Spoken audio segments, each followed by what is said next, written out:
bienvenue au salon Fab Paris, ici au cœur du Grand Palais éphémère. Un rendez-vous immanquable pour tous les amateurs d'art et parmi les plus grands noms de l'histoire de l'art exposés ici, nous nous sommes arrêtés sur l'un d'entre eux, étonnamment moins connu, Jean-Michel Coulon, repéré par la prestigieuse galerie Françoise Livinec.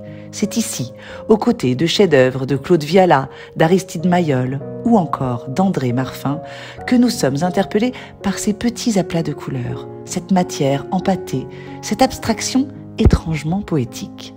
Des toiles mises en regard avec celles d'Alain de la Bourdonnais et d'Olivier Debré, trois amis unis par des liens familiaux ayant inventé sur les bases d'une Europe d'après-guerre dévastée un nouveau vocabulaire abstrait. Un mouvement longtemps resté silencieux avant d'être reconnu bien des années après sous le nom de la Seconde École de Paris. Nous rappelant que l'histoire de l'art est aussi souvent une histoire de famille. Enfin, ici, le travail de Jean-Michel Coulon est remis sous la lumière des projecteurs, osant la confrontation avec un public conquis.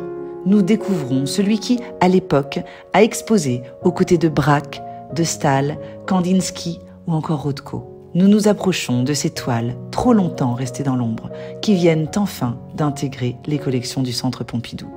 Une peinture au couteau sculptée dans la matière, des jeux de superposition qui réveillent la couleur, des compositions lyriques qui nous invitent à voir au-delà de la géométrie des formes.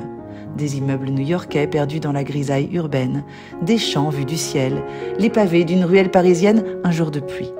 Et finalement, sous le geste de l'artiste, le motif s'estompe, s'efface même, pour ne laisser place qu'à l'essentiel, la peinture.